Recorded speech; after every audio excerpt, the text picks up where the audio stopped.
Messiah is coming to save Nigerians. If you're thinking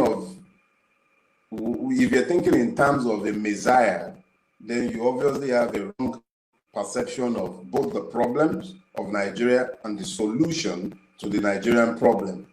No Messiah is coming, no vote is not be saving ourselves. It will take the collective to save Nigerians. So I do not think in terms of messiahs, and I do not believe that Peter Obi is a messiah. He is a good man. So to answer your question, I have met him. Not only met him, I spoke extensively with him in the lead up to my decision to support him. I met him as a member of the Afenifere. I met with him as a member of the Southern and Middle Belt Leaders Forum. I met with him one-on-one. What I found important in taking my decision was his position as it related to, one, structuring of the Nigerian state, two, his views as to the need for the collective before Nigeria may be rescued. Now, if you're thinking in terms of a messiah, then you'll be looking at a single person waving a wand to save Nigeria or Nigerians from. It's certainly not a messiah, and I wasn't looking for one. I was simply looking for a good man with the right ideas who might be able to lead the revolution required to save Nigeria. So that was the basis of my support for Peter Obi. Shame.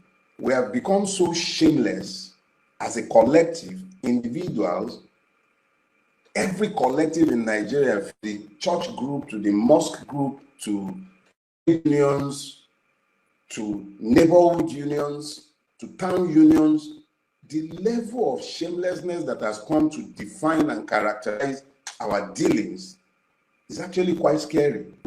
So when you have a situation where the collective have problems with shame, where they are just simply shameless, what you find is that the people act in manners that may be deemed perverse, almost inhuman, completely devoid of reason or ration. Look around Nigeria. Let us look around. You find that corruption has been normalized in our society. And when I speak of corruption, I'm not just speaking to the corruption of the ruiners.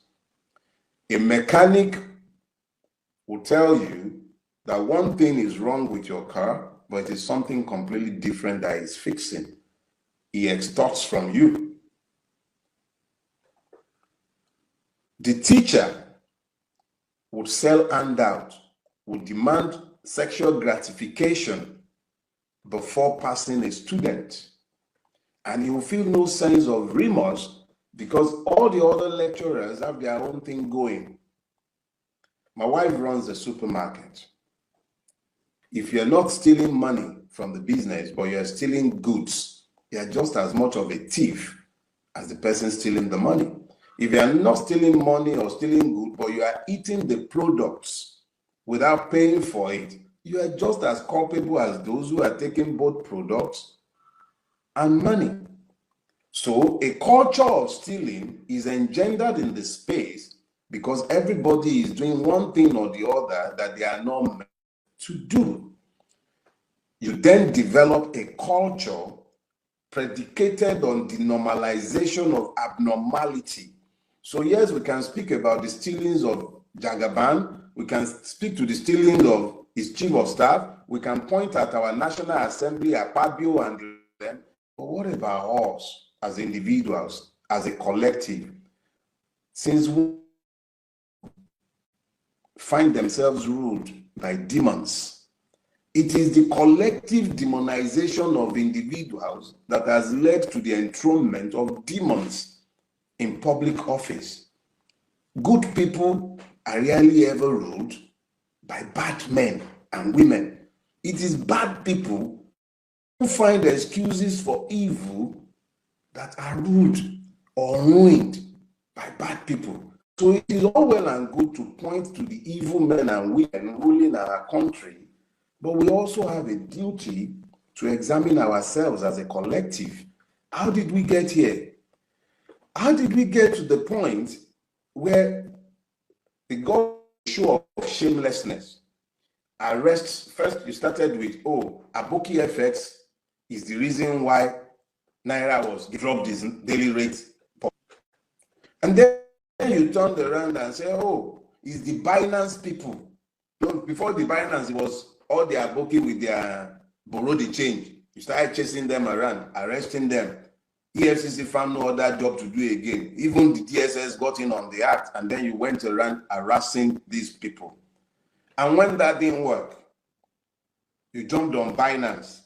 You invited them into the country, and then you went ahead to arrest some of them, 2 of them actually.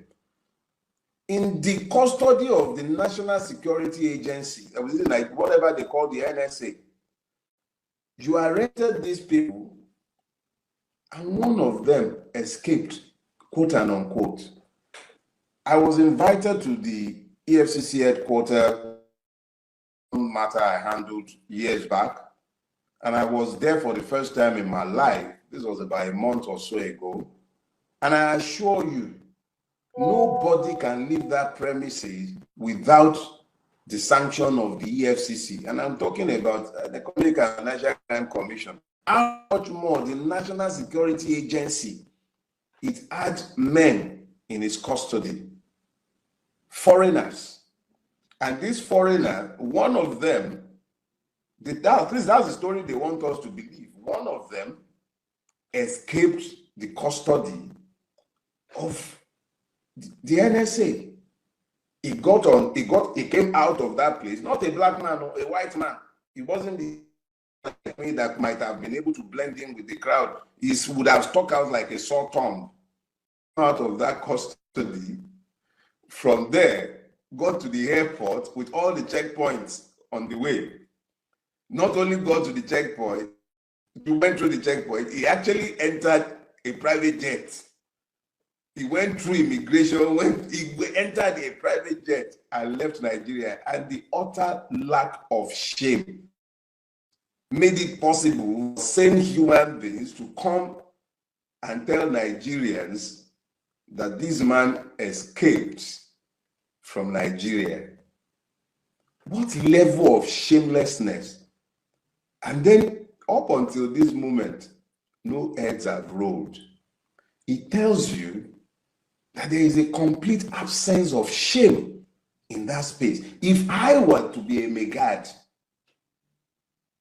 and I had custody of 2 rams inside the compound and one of the rams escaped, I'll feel myself too shame, open my mouth to tell my Oga what has happened to the ram. But the National Security Advisor had no shame telling Nigerians that the ram, in this case, a man that was arrested with great fanfare, has escaped Nigeria. This is merely symptomatic of the extent of shamelessness about the criminalities of those who are ruling us or ruling. It is impossible for something like that to have happened without extensive collaboration and complicity at the highest echelon of that security organization, if not the government itself. But we are made to believe that he simply walked out, walked through our airport, entered the private jet, and left Nigeria. Are we so stupid, or is it that we are just so completely devoid of shame? What about judicial corruption? The height of shame that will lead some men and women to make some of the pronouncements that have come out of our judiciary. Because if you had enough presence of mind and the capacity for self-reflection, you should even be ashamed to say some of the things that are said. Is it our churches? Let me bring you without consequences. Impunity is not the only problem we have. The impunity governing our space has been compounded by the complete absence of shame. Yorùbás will say, ohun tó tí ènìyàn lójú jolè lọ ó pọ̀. That means that there are many more things aside from stealing that should put a man to shame or make a man feel a sense of shame. To feel shame, you must feel remorse. To feel remorse, you must recognize the wrong in what. Fortunate thing is that the Nigerian no longer recognizes that anything is wrong with what he has done. But that is usually the case when perversion has become the order of the day. In the absence of a recognition of purpose, perversion becomes the norm. Nigeria has become a place where perversion has become the norm. This is what you're seeing every day. It is not just about shamelessness. It is about all the connective thread that shameless position. We have become a shameless people because purpose is unknown, perversion has been normalized, and this is where we are today. We have become a country of perverse people. Anything goes. Anything goes. No shame, no remorse, no accountability, because there is no rule of law. Perversion has become the order of the day in our country. There is a complete subversion of moral standards and etiquette. APC. The national chairman of the APC is the one person no reasonable human being would want to associate with. He was caught on video taking bribes from a contractor, stuffing dollars into his babariga. Talk about how we got to this place where Naira is a, oh yes, let's even see, there are more than enough malfeasances to point at. You come into power, grabbed it, snatched it, came into power, you met Naira, a little over 700 Naira to the dollar. You drove it with your carelessness, your stealings. It went up to as high as 1,007. Now you've done abracadabra, you are doing a lot of manipulation with monetary policies. You've driven it down to about 1,350, 1,004, and you are busy applauding yourself. What level of shamelessness is this?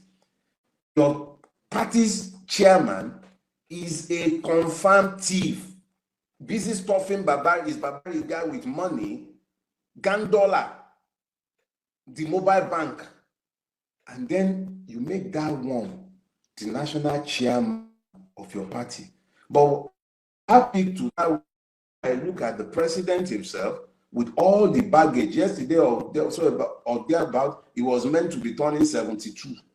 He knows he's lying. We know he's lying. We all know he's lying, and yet we pretend that it is normal.